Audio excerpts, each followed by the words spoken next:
Hello, welcome to what is normally New Comic Book Day Book Club, but for the last week or two, we're now sort of exercising the new demons in lieu of going back and enjoying old Comic Book Day Book Club. This is John's Comics with Kids, and I'm joined as always by Alec from White Whale Comics. How you doing, Alec? Heyo. I didn't know you were trying to exercise me tonight. Demons out! And as you can see, we are joined by the original comic soldier, Regie Simmons from Regie Simmons IFBB Pro, Regie Collects. How you doing, Regie? Greetings and salutations, people. I am doing well. Thank you for having me on. It is an absolute pleasure to join the two of you guys on this throwback channel or throwback program that you guys are doing. Hey, you know, your wrenches are here. The two original Regie Simmons wrenches. I remember there was a time when I was like, I've got to jump out. Alec, you got to get into Reggie's chat and be a wrench. You got to do some work. Man, you guys have rescued me several times, I have to tell you, because I never really thought about the whole wrench thing until I had a really big chat, and I was like, oh my gosh, I need somebody to help me. So you guys really have stepped up consistently. It blurs by. When you got so many people in there, it just blurs by. We don't have that problem. I have banned someone from Reggie's channel. It's the only time I've ever done that. Yeah. And you never explained to me why you did it to me either. I don't understand. That was unfair. Well, unacceptable. You clearly got out of control, my friend. I wanted to be the only wrench. There can be only one. Can one wrench ban another wrench? You can't actually. No. No. So you have tried. I think the host could probably. Okay. Okay. Interesting. Right? There's hierarchy here. It's a Game of Thrones. Let's jump into the chat. We're all on King Joffrey's time. King Joffrey's time tonight. King Johnfrey is in the house. You better respect. Oh, that's hilarious. That shirt is the most horrible and wonderful thing I've ever seen. And just in case I turn around to get a book. Oh my goodness. What? There's something on your back? It's like a playing card. You got both sides, right? That's not how a playing card works at all. In fact, that's quite the opposite of how a playing card works. Well done, Alec. I might have been playing cards the wrong way my entire life. All right, so let's try to get to the chat. We got Old Wolf who was in here right off the bat. Thank you for coming, Welcome man. to Book Club, Reggie. JP's Budget Collecting. TJ the Slab Dragon. He's saying he's not going to sleep. Sleeps for the dead. Good work, man. Sammy Strikes Back is in here. Randy Ray Snake. Perry Comics. Chris Barrett. Felix Maldonado.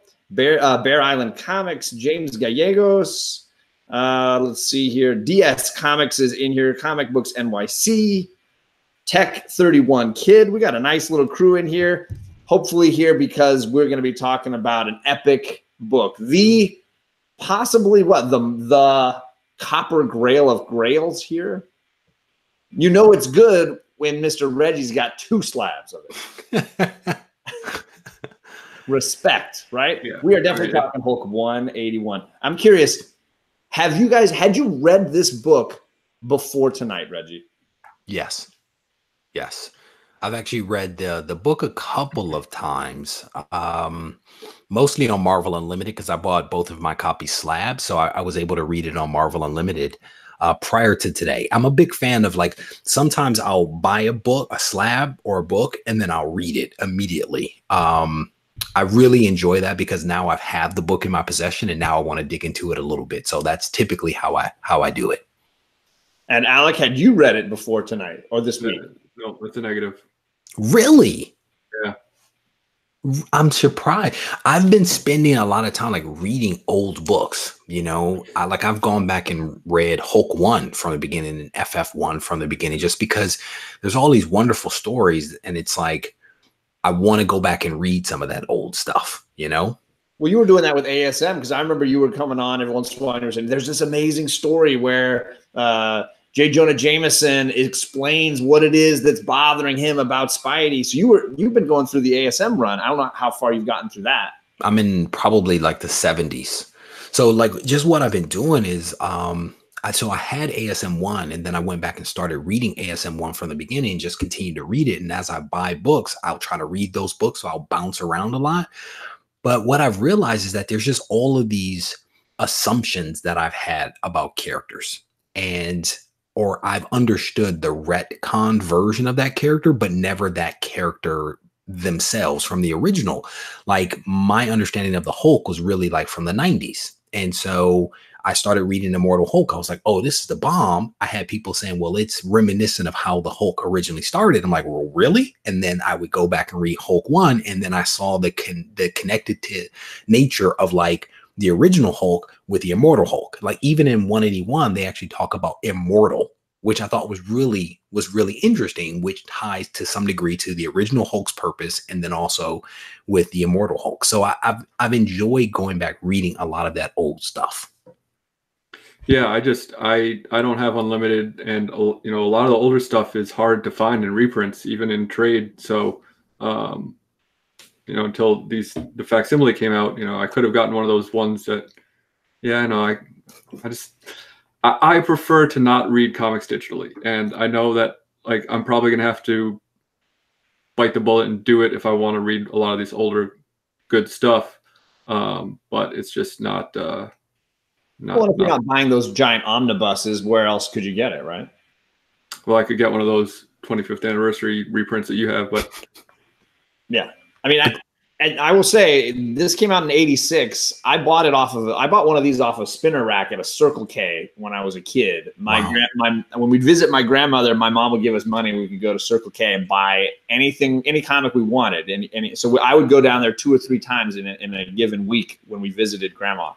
And I read one of these till it absolutely fell apart. So this is from '86. It's a 2-sided cover. You get Wendigo on the back cover and Wolvie on the front. But inside, it's the exact same story. The one that we read in prep. It's the same everything.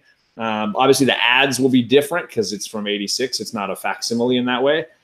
But it's the one I read to death. And then later, when I mentioned it on my channel, I had guys like Barbarian Kung Fu traded me for one. He's like, oh, I got one. I can get you one. Because I was like, cool. Oh, you know, at some point I got to go back and get it. And then I ended up getting another one not long after. But that is a book, this format, that has meant a lot to my collecting. It's always been like the book I can definitively remember reading, along with some of those like classic X-Men retelling, Giant Size 1 or 94. Those are the books I read when I was first getting into comics in the 80s and late 80s, early 90s. Hey, John, where are you from? I'm from Orange County, so like Laguna Beach was the city where I grew up. So they had Circle K there? No, my grandmother lived in Arizona. Okay. And we would go up to Pine Top, Arizona, up in the mountains there, and she had a Circle K within like walking distance. Yep. And from her cabin to the Circle K was like 10 minutes, and then my mom would just give us change, and we just would buy the daylights out of that. Love it. And I want to revisit something that Alec said, and it's legit, because my whole thing was, why haven't you read it? And his preference is to actually read hard copies, and I respect that. I saw Ben comment, Tech 31 Kid comment on as well. I definitely get that, because I was, you know, my thought was like, why not? It's so easy to read it, especially digitally. But I think everyone has preferences and a way to connect with the hobby that makes sense to them. So I think that's legit. Well, I had never read the connective story. Technically it's like a 3-issue first appearance. You get 180 with the little cameo, you get 181, and then 182 he's got a little panel or page in that one. And I had never read those other issues until tonight. And I had kind of gone on Unlimited and read the other 2 issues, which aren't really pivotal. They don't really serve like huge function to this story. I do think this story kind of stands alone. Yeah. Hey, I have a question for you guys. And I know I think this is a lot of free form, so hopefully this is okay for me to do it. Do you think that 181 is a key issue for Hulk, or is it only a key issue for Wolverine? Because would a Hulk fan say, I've got to get 181 because the Hulk is in it? Or is it truly just a Wolverine key? So I'll start by saying that I've not read a ton of Hulk. However, the ending of this issue is lovely in a depressing way that I think like is, for me, like connected me to the character and made me want to read more Hulk. So I don't know if it's just I got lucky and read the issue that you know, I could kind of connect with, or if that's like a running theme for the Hulk. But I would say like there's a certain amount of insight to his character that is given in this book that I feel like it makes it enough of a key issue. Like it obviously doesn't make it, well, first for instance, Wolverine key, but if you're a Hulk collector, you're going to want this book whether or not you like Wolverine, I think. Okay. John, what are your thoughts? Well, my buddy Jeffrey Comic-Con is like the Hulk collector that I know. He's got, when he came to visit, he's got his pages printed out with all the numbers, and they're colored green when he hits a book that he's picked up. He's doing it, man. He's doing. Why do you pick that color? He's committed. and he says, I want this book. Okay. Mostly, I think but I don't think it's because it's a key to him. I think it's because it fills a run for him. Got it. And I think he wishes, so for him, he bought the facsimile definitely to fill that void for now in his run. But I know that he wants it just to fulfill the run. I don't think he views it as this all-important book. For him, the Grail was 102, which is like when Hulk finally becomes the like lead character in his own book. Yep. And that was his Grail way ahead of 181. Yep. And Alec, you were saying the ending of it is what like gave you some insight into the character. Are you referring to like when he did the whole hand on the shoulder thing on those last couple of pages or the last couple of panels? Was that the thought? Or was there more to it earlier in the issue that you thought that you connected with? That end really kind of summed up what the whole issue is about. And the story really isn't as far as Hulk is concerned, the story really isn't about Wolverine. Wolverine is just there kind of like mouthing off and hitting things.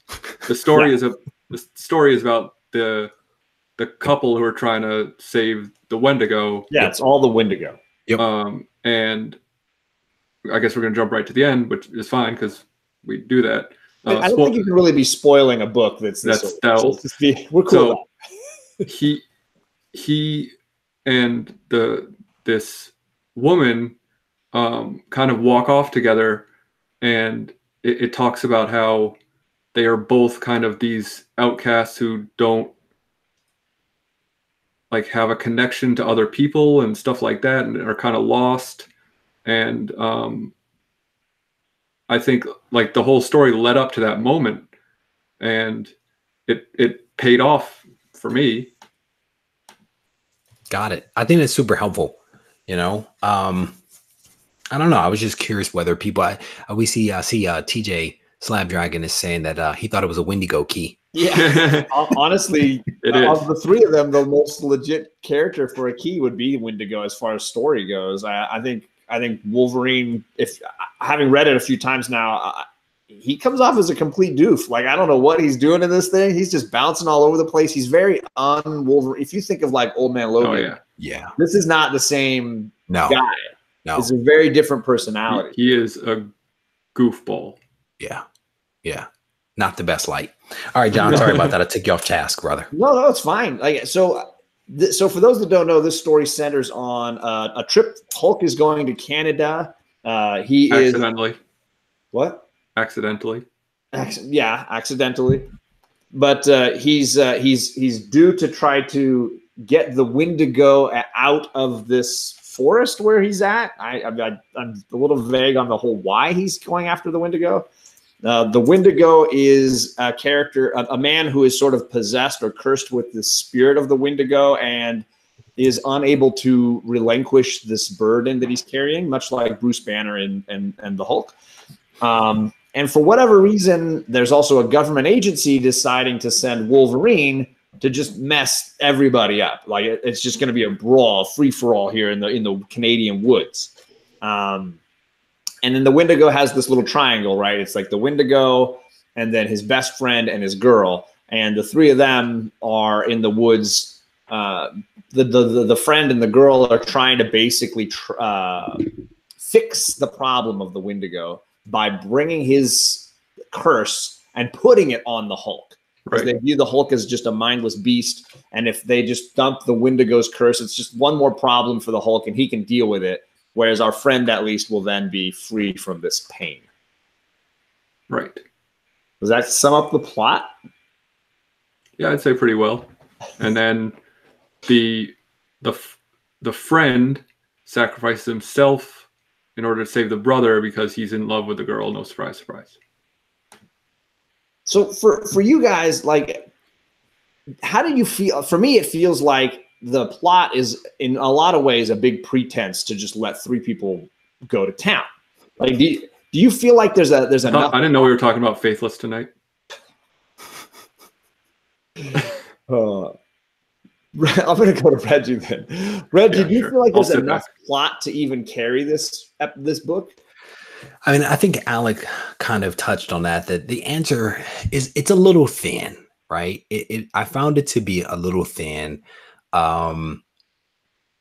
You know, I think it was a great excuse for them to your point, to bring three brutes together and just let them bang it out in the wilderness without anyone else being involved or getting harmed. And that really is what it is. And that's actually okay, right? I mean, I was under no pretense when I read an Incredible Hulk book that I'm going to be treated to a fantastic, literary journey, right? I mean, even the dialogue was a little forced, right? But that's the Hulk, right? I mean, that's the nature of the Hulk. And so I think that there was enough it just came up with a bad joke. There was enough dialogue and plot there to accomplish what they needed to accomplish, which was a battle in the woods to introduce a character that was eventually going to be really cool. I mean, let's be honest, Wolverine was not the best. The way he was drawn, the way he was depicted, his dialogue was all a little cumbersome. But you can see them laying a foundation that others built upon a little bit later. And so I enjoyed it for what it was.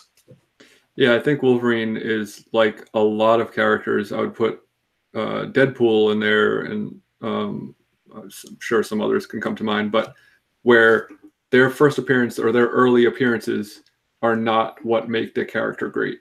That some other creators came along and did something else with them that made them what people love about them. Yep. That's I mean, spot on. Sorry, Liefeld. I mean, even if you look at the way that Wolverine is actually drawn, his face mask is just basic. The claws are basic, you know. But and I don't know if at this time, I may be confusing things. There was this whole thing about at one point his claws were actually built into his gloves, and they weren't actually part of him.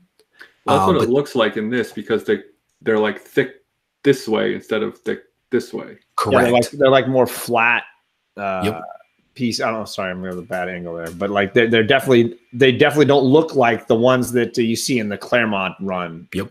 And I think at the time they were like part of the glove, you know. He had some mutant abilities because they spoke to that, but they don't really allude as to what those things are. But I think, you know, you can see that they pointed out that Wolverine had some personality issues. They kind of talked about that. They teed up the fact that he was a mutant.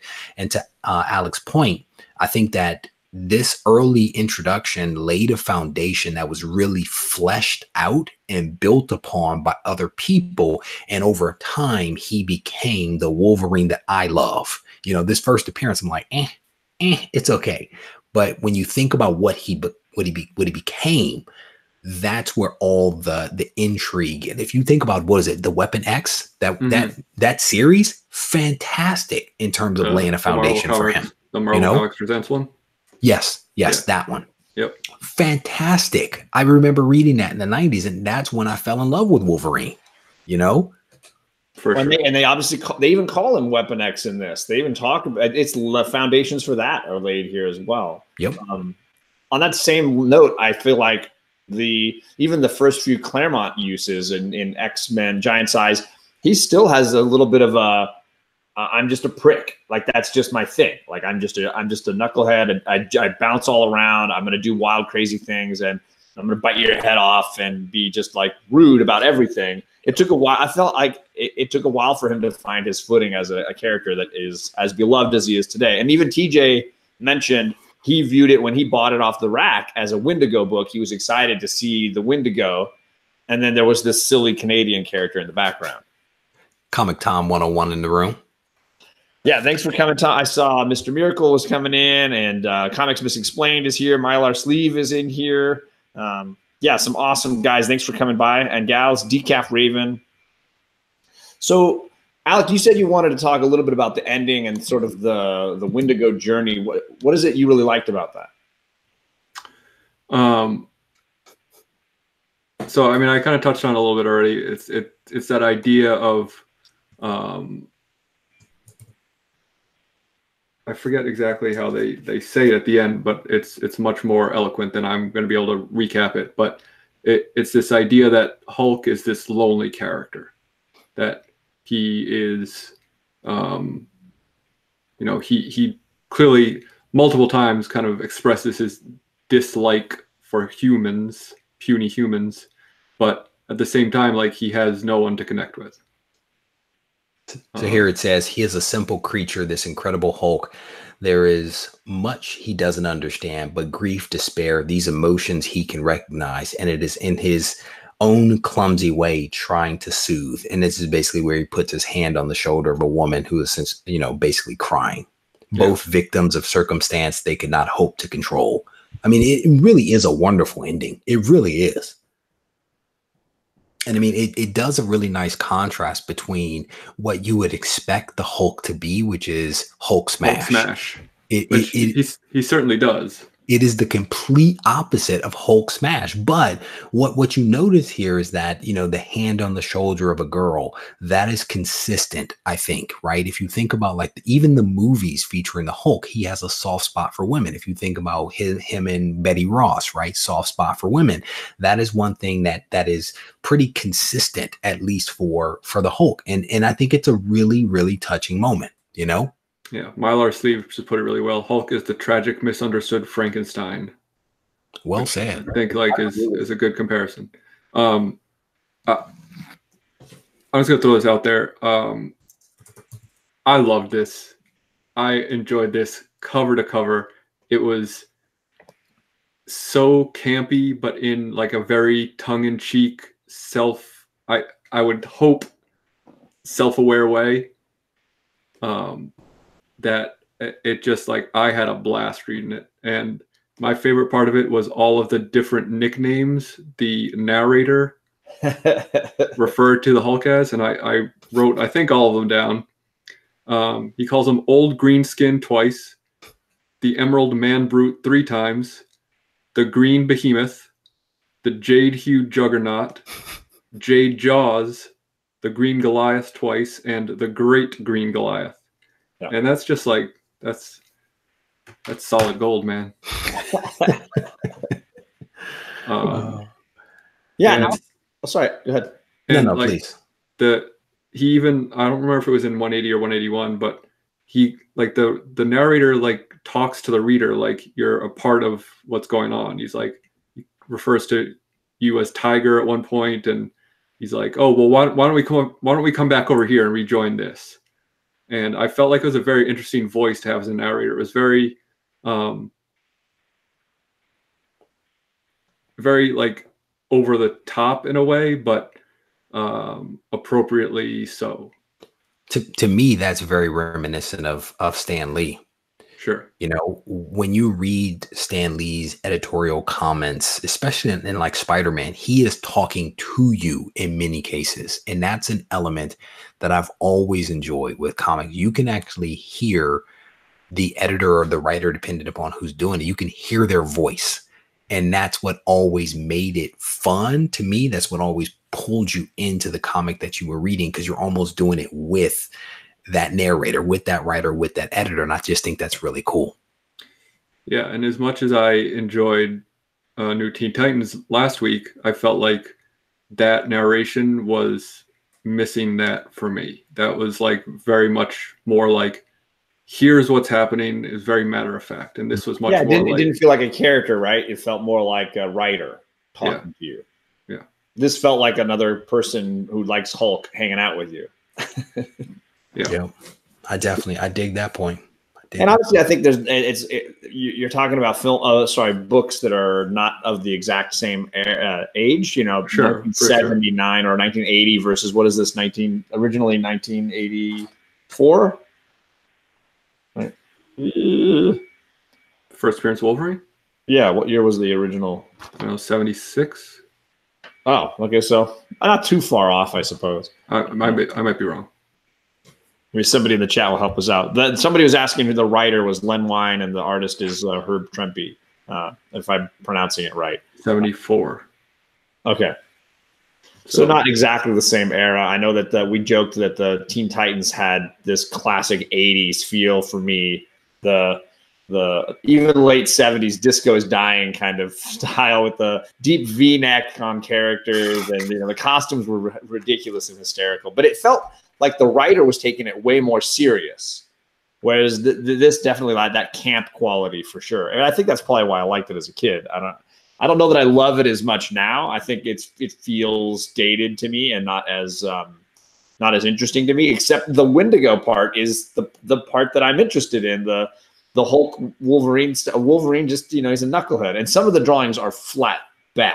Like there's a couple. Yeah, I've never understood what's happening to Wolverine's head right here. Like this drawing is bad. He snapped it back with uncanny ability. What are you talking about? Right, exactly. Anyone else would have been knocked out by the great green muscles. It's just a glancing blow. Yeah. I just can't figure out where his head went right here. It's almost like he has no chin or face anymore. I don't know what's going on. See, I don't know. Maybe that's why I did like it more, is because New Teen Titans felt like it's somewhere in between this and what we have in modern comics. And so for me, it was almost neither here nor there, where this was like, oh, this is an older book and this is written in a different voice than what we're used to. And that was entertaining to me. Couple of comments here. TJ is basically saying that all of the Hulk books were written in that narration style. Chris Baird pointing out that it was the Carter administration, and also them pointing out that super deep V's were just the thing.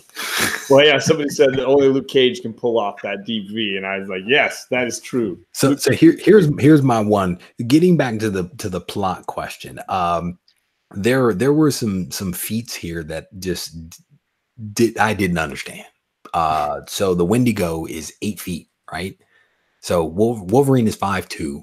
Yeah, 5'5". I think they say 5'5". Yeah, they said 5'5" in this, but I think he has been retconned to 5'2". Okay, so let's say 5'5", right? But then the Hulk is 2 feet taller than him, and the Wendigo is taller than the Hulk. Yet a man and a woman were able to move the Wendigo. So this dude is 8 feet tall, and he has to weigh several stones, right? That was the weight system that they used here. So let's just say 300 stones. So they can drag this thing unconscious. Come on. He's like a bird. He's got hollow bones, I guess. And then they use some smell some wafting smell and aroma from a hilltop, and they knock 2 behemoths unconscious in the Canadian wilderness. That means everything in those woods is done, including them. Yeah, they're like right next to the cauldron doing this, right? They're not like, it's not like they're like on another hillside, like, and they go down fast. Like you guys are dead, like in a panel, done.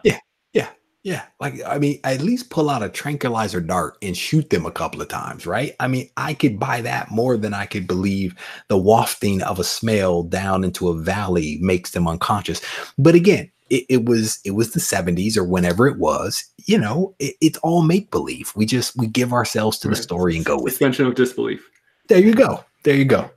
Well, I mean, it was right there for me with you're seeing the lady trying to make a decision of who to bind up first. I go Hulk. I bind up the giant green behemoth first. I don't go Wendigo, who's out, or the little tiny 5'5" guy. I go Hulk. Bind the Hulk first. Agreed. That was her last pick. So where'd she get the chains from, bro? Where'd the chains come from? She's got a bag of carrying. She is out there with a bone headpiece but she has chains. Come on. You never know what you're gonna need. A whole altar with cauldrons and potions, and be prepared. She's set. Oh my goodness, she must have run to the Home Depot. But I would agree. I think that the whole thing about the Wendigo, I found some of that compelling, and I don't remember where I read it. I don't know if it was in Hulk or another book, but about the Wendigo creature. Isn't it like derived from eating human flesh? I think it was Weapon H that I was reading. Yeah, they reference that in 180. Oh, they reference it in 180? Okay. Yeah. And I think I read it in like Weapon H when they brought the Wendigo back to fight Weapon H. I think I read it there as well. But I thought all of that was a little interesting because I had never really read a whole lot about the Wendigo. So I kind of liked that mystical element of that character. I found that not as dated as some of the dialogue and the disbelief that happened with other elements of the story. Absolutely. I don't claim to know everything about everything, but TJ says that I do. I'm pretty sure the Wendigo is an actual like folklore thing. I believe that is true. Like Bigfoot. Well, and later, I want to say, is it like, sorry, Bigfoot's real. Is it like Sasquatch interrelated too? Because there's like the orange Yeti kind of Wendigo character, and then there's the original Wendigo. Even in the Immortal Hulk, the Sasquatch character shows up and he's an Alpha Flight guy, isn't he? Yeah, but I think you better believe it. He's Gamma. Isn't he Gamma created? Yeah. Yeah, he's not like a natural creature. Yeah. JD, thanks for coming by, brother. Good to see you in the chat. DS Comics dropping the detailed information. Wendigo is a mythical beast in the Algonquin Indian culture. There you go. Oh my God, I'm glad you said that. I didn't know what that word was. Algonquin? Say it again. Algonquin. Nope, you got it better the first time. Yeah, I got it. Take two. Do it again. Do it a few more times. Algonquin. Oh, well done, sir. Well done. You just sold me on the fact that you do know everything. I'm on board. So the question we usually try to, and maybe there's more plot you guys want to get to our discussion here, but usually we try to wrap up with this idea of reading this. Would you be interested in reading or picking up the next issue in this story? Hell yeah. Are you going to go on your Marvel Unlimited, Reggie, and then say, I'm going to check out 182 and 183 and just keep going with this? I'm going to be honest with you. When you said that Wolverine actually appeared in 182, I only remotely knew that. I only remotely knew. And somebody reached out to me and was like, hey, I have 180. I'm thinking about getting 181. Do I need 182? And I was like, absolutely not. And I still stand by that. I don't know if I would go read it, to be honest with you. I would like to read more about the Wendigo because I thought that was interesting. I don't know if I found this story compelling enough to read another. But maybe if there was an earlier battle, I think, between Hulk and Wendigo, I wouldn't mind going back and reading that. I think that was like 160 or 162 or something like that. Yeah, I might go read that. 167 maybe. They do in 180. There's like one of those asterisks, like see this issue for more information. Yeah, I could get on board with going backward. I don't know if I would go forward because there wasn't enough for me to go read the next one. You know. Yeah, you said a very important word there, which was compelling. I didn't find it especially compelling. I just found it entertaining. Now that I would agree with. That I would agree with. I'm trying to find the reference point here because I know I saw it. They don't even list it, the Wendigo as a character in the Key Collector app, so I'm not going to be able to look him up right now. Sorry, dude. I thought it was a Wendigo key, and he's not even mentioned. That's brutal. Well, Wolverine, the long shadow of Wolverine covers all. You know what I find? TJ says 162 is the first appearance. 162. There you go. What I find fascinating about just a lot of this is, well, there's two things. There is all of the confusion around the cameo versus the full appearance, right? There is all this stuff that happens with the fact that, you know, this book kind of languished for a very, very long period. And only in recent years has it really taken off. Same thing with. So it's fascinating. It's fascinating. I think I've made videos, Alec. I think you've made a couple of videos on first appearances, true first, all that kind of stuff. And it's just, some of this stuff is just, I don't quite get it, but it is what it is, you know? Yeah, you can't change the market at this point. I think it's pretty hard to make that hard turn to call a different book that first when since it's been set. It's just done. Yeah, I was spelling Wendigo wrong. I don't want to throw shade at the Key Collector app. I was spelling Wendigo wrong. No. The 162 is the one you got. Step I'm one. going to confess. I'm not going to spell it correctly. Yeah. It's Wendigo. Algonquin. Algonquin. Yeah, I mean, I'm not going to rehash my whole video on first appearances, but basically for me, it's about consistency. Yeah. Like, even if it's by era, like it's either you need to have the cameo as the first appearance or the full as the first appearance. But no, brother, I hear you. That's a good video. If people haven't watched it, I definitely encourage them to go back and watch it. Neither here nor there. But it is definitely confusing, and it's not always consistent. There is no rhyme or reason. It just, the market decides, and then it's done, and you just roll with it, you know?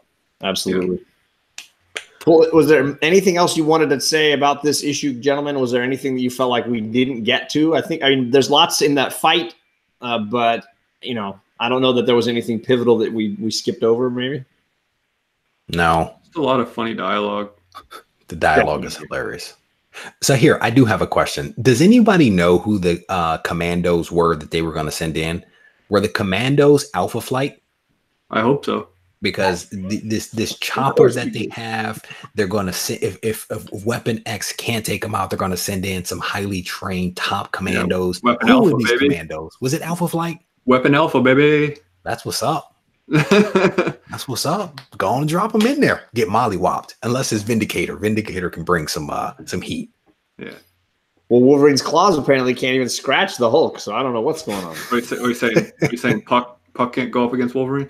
Brother, I love some Puck. I love Puck. I've been reading I don't think we needed two tiny little hairy Canadians bouncing around this book. No, it would have been awesome. It would have been awesome. And, I'm gonna throw out a third. I've been reading Wildcats. Yeah. And there was a character in there. I can't think of his name right now. But he's like the leader guy who smokes cigars. Yeah, the leader. He is just like Puck. He is just like Puck. I love it. And, I love those little guys. Just little and feisty, you know? To be perfectly accurate here, Puck wasn't actually a member of Alpha Flight until Alpha Flight 1. He was a member of Beta Flight.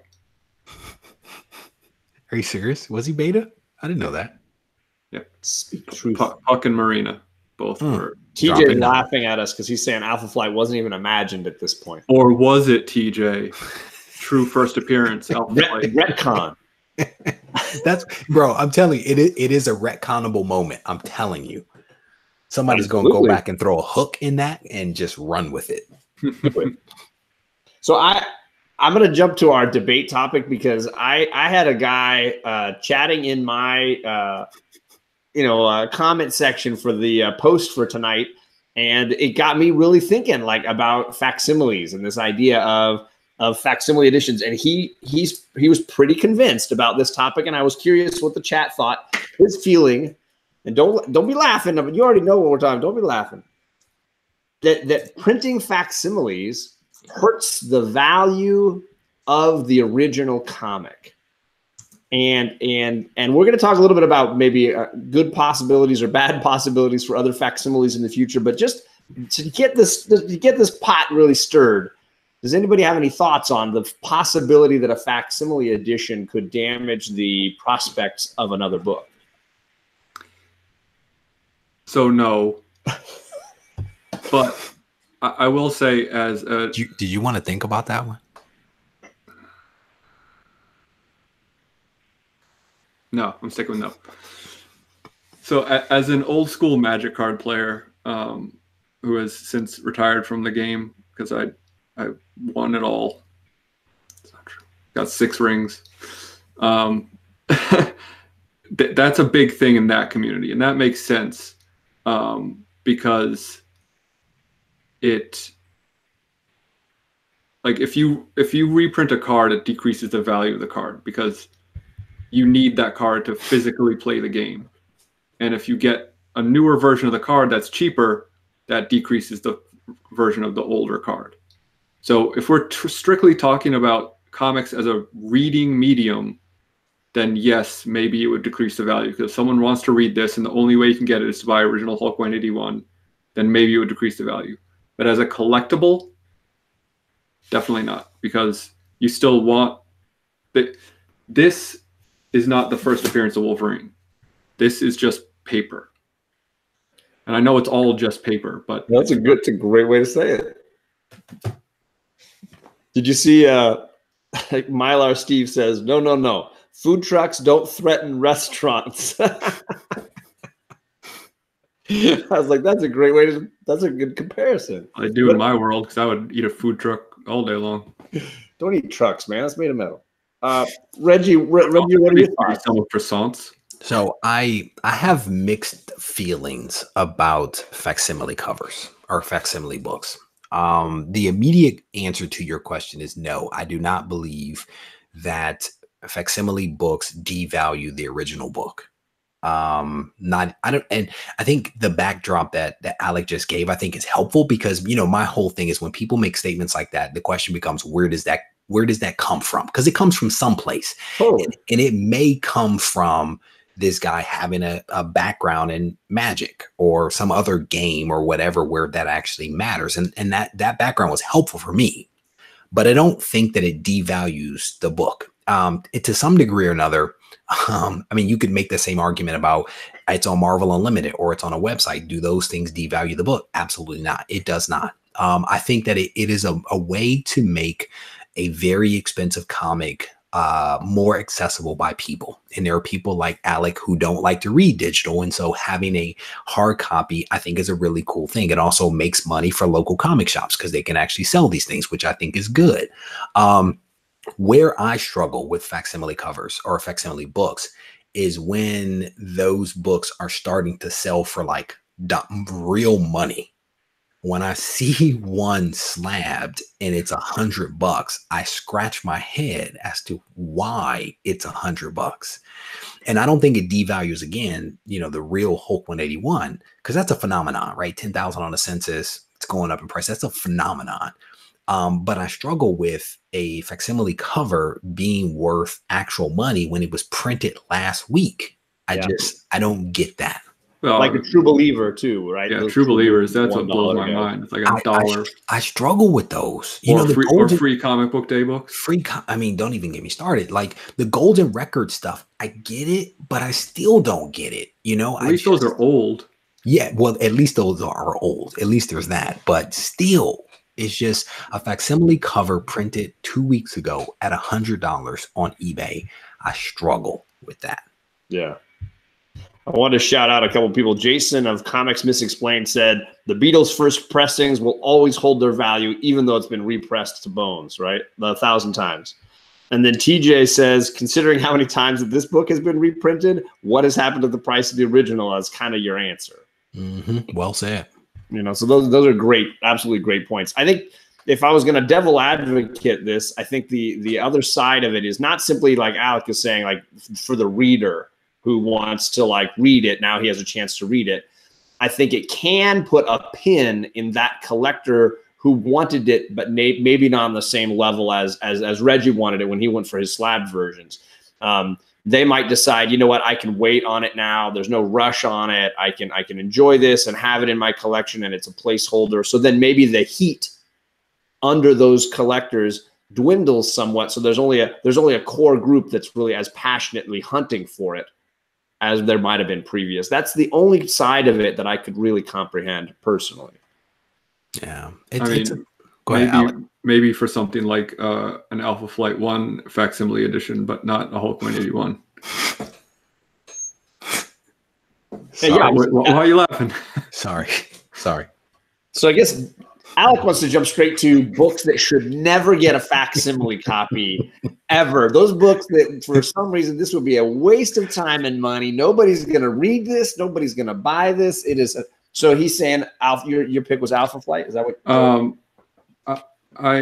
As I've said before, I'm not always totally correct about everything. But I'm pretty sure there is an Alpha Flight 1 facsimile edition. Oh my goodness. Why? I'm putting the camera on you right now just to do this. I gotta do this. Yeah. Are you shitting me? No. Sorry. This is John Squawks' kid. It's worth more than the original. Hey, man. I have 3 Alpha Flight 1, so brother, I'm You right got there with one you. more than me. Oh my gosh. Told you I like Puck. People are already throwing out some Jim Lee's X-Men 1 facsimile, X-Force 1, Turok 1. Turok 1. Yeah, the most printed book of all time in all history gets a facsimile. That's a great point.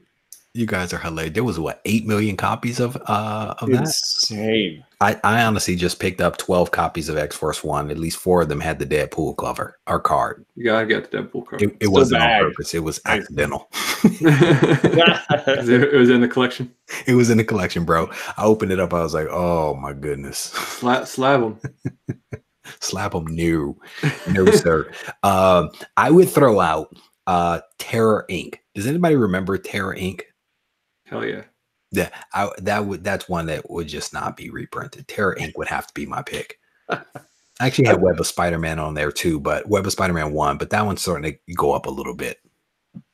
I would say, like, as a real answer, just like, I don't know, Hulk 184.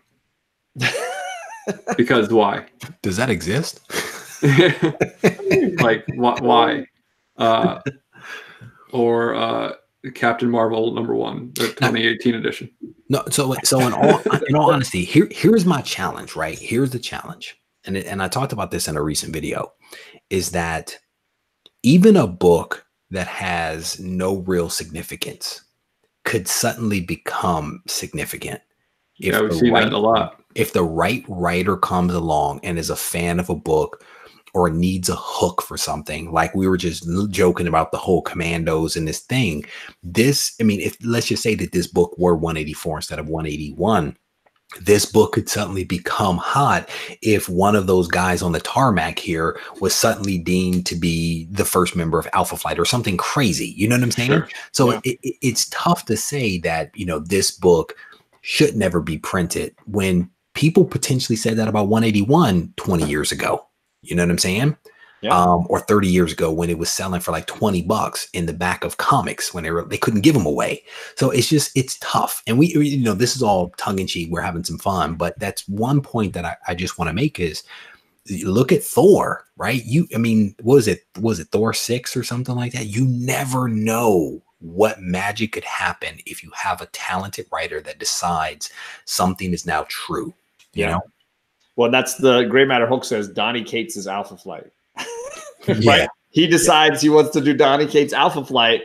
There's going to be a lot of other books that spike all of a sudden, right? I don't think Alpha Flight's dark enough for him, Are we pronouncing facsimile wrong? How is it pronounced? I don't know. Brett Hessart says, I just love hearing the people trying to pronounce the word facsimile. Brother, you go back to watch some of my earlier videos where I was talking about Thanos. we threw down Algonquin. You better just respect. Well, I did. Chris Barrett said that McFarlane ASM Chameleon cover. I hate that cover. Oh, I actually like that cover. Really? So does my buddy Joe. I think it's your buddy Joe's the bomb. He is really good. One thing I was going to say about facsimiles is I dig the old ads. And I think for me, a good facsimile, I know we're throwing shade on some of the ones that are ridiculous, but a good facsimile for me also has those nostalgic ads. I would love to see like an original first Captain America appearance, right? You go back to 1930, 1940, and then see those ads and see that original product. I think there'd be something kind of fun and nostalgic about something like that. That's cool. Like, it was crazy how many pages in a row some of the ads were. Right. Oh, we're pronouncing it right for Americans. Do other people facsimile? Well, I am American, so Is it like color. Aluminum and aluminium? Oh my goodness. So new New debate topic. How do you pronounce facsimile? You can do the same thing with homage and homage. Homage. Oh, there you go. Receipt and recept. No one says that. Tomato. Gray Matter says The Northern Bastards of Alpha Flight by Jason Aaron. He'd do it justice, I'm telling you. Power pack. Don't call it a comeback. Just gaining some heat, man. Power pack's gaining some heat. Brett Hess is a nut. He's a nut. Well, unless you guys had more to run through, was there something that you guys wanted to mention about facsimiles before we move on? You're pronouncing that wrong. Facsimile. Facsimile. Facsimile. Yeah, it's Italian. Yeah, I have a Power Pack one too. Reggie, is there anything coming up on your channel that people need to be aware of? I know you're dropping videos daily. You got all these giveaways going on. You got all kinds of crazy. What can people look forward to if they're jumping over to Reggie's channel this week? Oh my goodness. There's a lot. I normally drop videos at 3:30 Monday through Friday. I've been doing a little Saturday video as well, depending upon how much content I have and how backed up I am. I'll release a video on Saturday as well. And then I have my Ready, Set, Go preview show on Sunday night at 7:30. And that's basically where we give away some stuff, right? We give away a slab or whatever to one lucky subscriber. I was looking to see if I can find it. I think it's on the shelf behind me. Is it an Eternals 2 or Eternals 4? Or yeah, something? It's Eternals 2. It's Eternals 2 this week. Damn. So, yeah, we're definitely doing some cool stuff, man. You know what's cool is that I'm very thankful for the subscribers that support the channel, the Patreon members. I'm very thankful for the sponsors. Right now, it's Go Collect, and because everyone pitches in a little something, right? You know, and it puts me in a position where I can actually give stuff back to the community, and I think that that's really cool. People send it to me, and they're like, "Hey, can you find a way to get this out?" Absolutely. And it's really cool because the things come in and they go back out and they make somebody else happy. And that's what a lot of this is about. So, yeah, if people want to check out the channel, more than welcome to come by. Content comes out at 3:30 pretty consistently. And then the Ready, Set, Go preview show is the one that I do every single week. And then I sometimes do a chat or two impromptu during the week when I have a little extra time. So, but I want to thank both of you guys. You guys are two people that I absolutely enjoy as people and also as YouTubers. John, your Starting Line series, brother, is fantastic. I never miss those because I dig them. And Alec is doing some incredible stuff. I've been on board with Alec for a very long time. We've collaborated on a couple of videos. You guys are just two solid people and two solid YouTubers, and I'm glad we had a chance to actually do a program together. So thank you both for having me. Oh, thank you, Reggie. You obviously, I've said this before, you're the one who inspired me to get on this box here. So blame Reggie, everyone. But that's why I enjoy you, brother. That sense of humor. Oh, I love it. I love the 3:30 timing too, because that is right when I get out of school. I'm like leaving my work and I'm like, where's Reggie's new video? I'm ready to watch. I do have go ahead. I'm sorry. I do have a legitimate question for you. Oh, for me or John? For you. Yeah, please. Do you have like a magic stopwatch that stops time or something? Because I don't know like how you find the time of the day to make a video every day and still have a job and a family and drive through California and go comic shopping. And I do a lot at night, brother. I do a lot at night.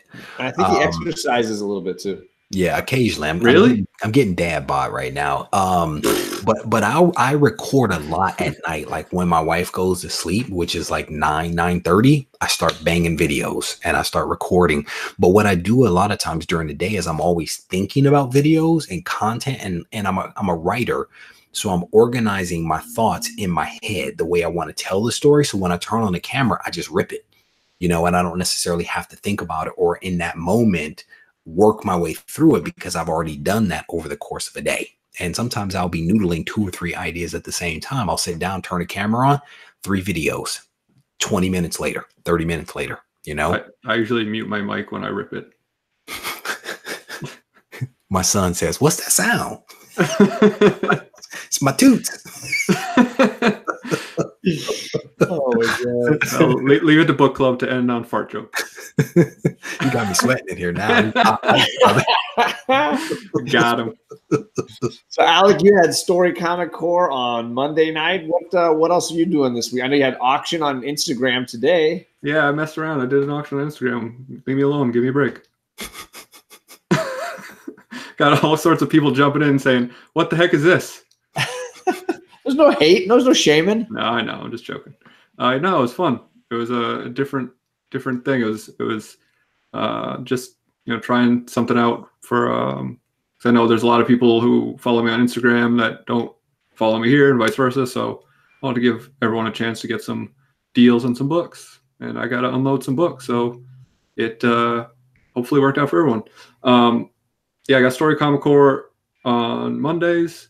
I got this show on Wednesdays, and next Friday on Tony Sanders' channel, Fatal 5-Way Casket Match on the Hunt. The Underwhaler. The Underwhaler will claim his rightful victory. It is guaranteed. I want to see this Chad 90 Miles from Comics go down. Get burnt.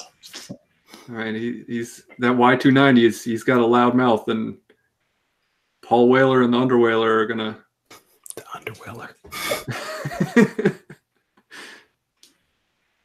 It's gonna be a scene, man. Get ready. Awesome. As for me, I've got a show tomorrow night on my channel. I'm doing another episode of Top 5. I got Comic Tom and Fire Guy Ryan coming by. We're going to talk about the 5 greatest, our favorite modern horror films. So we're going to do something very unkid friendly on the kids show here, and hopefully you guys come by and want to talk about horror movies. We can do something a little wild. Other than that, I got the usual live streams you can catch, and I'll hope to drop another starting line hopefully soon. But this weekend is report card writing for me, so I'm going to be sitting at a screen doing other stuff for this weekend.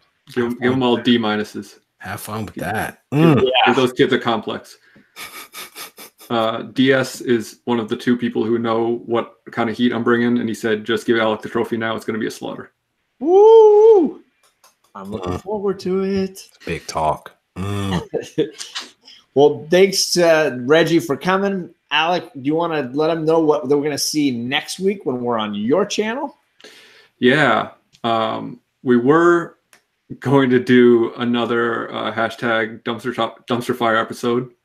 At my request, we were going to do Black Cat #1, which maybe it's going to be good, but probably not. But we got Big Will coming on, and he requested that we read, which we were going to do. Like, we were not like we're doing this for his sake, but it is working out that we're going to be able to do it with him. He AOK'd John and myself sets of the Space Ghost miniseries by with the Alex Ross covers by Ariel Olivetti and Joe Kelly. And we're going to read that with Big Will. We are literally going to be Space Ghost coast to coast next week. Yeah. But bump. Except this is not based on that property. This is based on the original Space Ghost. As far as I know, he is not a talk show host in these comics. That's too bad. I was looking forward to it, but so if you can grab that trade, or if you can read it digitally and join us, or if you just want to come and enjoy the chat, we're going to be on Alec's channel with Big Will and talking some Space Ghost. Thanks everybody for coming. Gray Matter Hulk's asking, when are we doing the Heroes in Crisis debate? We're still scheduling. There's a lot of people that want to be involved. I'm hoping maybe this coming Sunday, maybe in the evening somewhere. We will just checking everybody's schedules, but we will definitely be dropping some fire on Instagram, letting you know when that comes around, because that's going to be soon. Now that everybody's been able to read the whole saga. Are we reading Saga? I'm going to tape on you. I'm going to tape your mouth. I'm going to mute you. Bye. Bye, everybody.